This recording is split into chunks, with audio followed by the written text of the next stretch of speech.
I run into cases all the time where someone's life has been turned upside down by mold exposure. They just have the chronic fatigue and crippling anxiety and the bowel issues and this whole host of symptoms that's just ruining their life.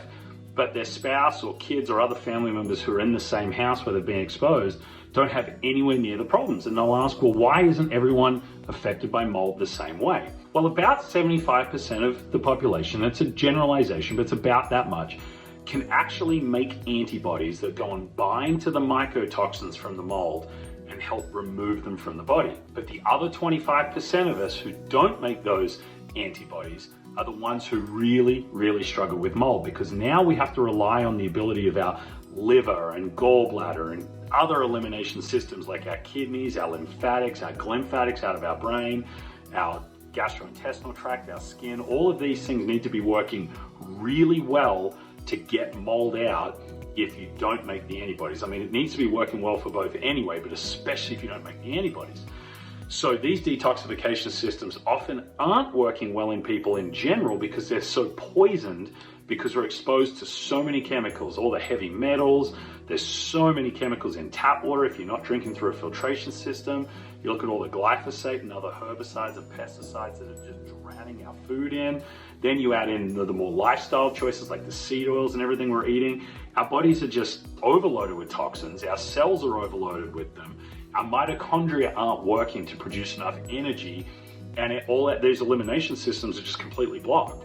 So now mold keeps accumulating, we can't get it out, and we keep accumulating more toxins. So now there's this vicious cycle where we need these systems to work to get rid of them, but every day we're getting overloaded with more of them and we just can't move them. So this is why two people can live in the same environment, internal and external, and one can seem fine and one can just be deathly ill because of this.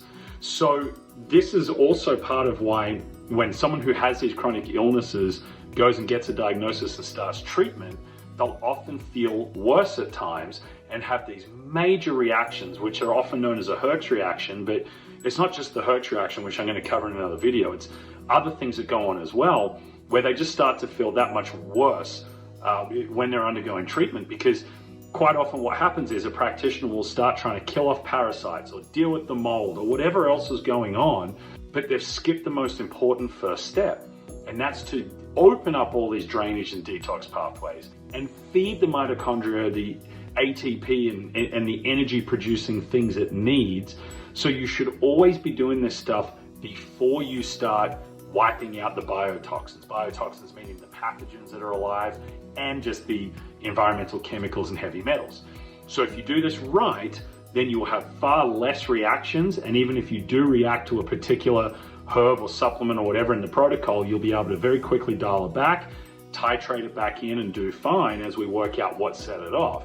But it's the people who go straight into treatment that start to fall in a heap and they feel like they're going backwards. And it's so frustrating because they think, I finally got these diagnoses, it all makes sense, why is this happening? So hey there, if you're struggling with gut health, I just wanted to let you know about my free Facebook gut health support group. You'll see it on the screen here. Just click the link and you can join that. We cover all sorts of more in-depth tips on what testing to do, how to deal with underlying biotoxins, things like that. So jump in the group. I'd love to have you in there. Anyway, back to the video. What can you do to open these drainage pathways? Well, number one, lifestyle choices need to be really good. We don't want to eat any foods that, if we can help it, that are going to overload these detox pathways any more than they already are. We also need to sweat as much as we can. Infrared sauna is the best place to do that. But even just walking, even if you've got chronic fatigue and you can't lift weights, just walking is going to help our lymphatic system pump more things through. Calming down some of the emotional stress that's around us, because your body's probably stuck in a permanent response while you're undergoing all of this. So removing as many external emotions as possible while doing your own breath work or meditation, or even some nervous system reset exercises, or there's great systems out there to completely calm that down. Go and get adjusted by a chiropractor that helps dampen that sympathetic nervous system response is just running all the time. So you want to do all of those things. Then you need to use something like Cellcore's JUMPSTART kit. I put all my chronic health sufferers on this before we start doing anything else. Some need it for 1 month, some need it for 3 months. It has the BC ATP product, which is driving all that mitochondria, We have a nice easy binder, a biotoxin binder that's going to start binding some of the stuff out without overloading our system. And we're going to have the CT minerals that are going to help drive the mitochondria as well.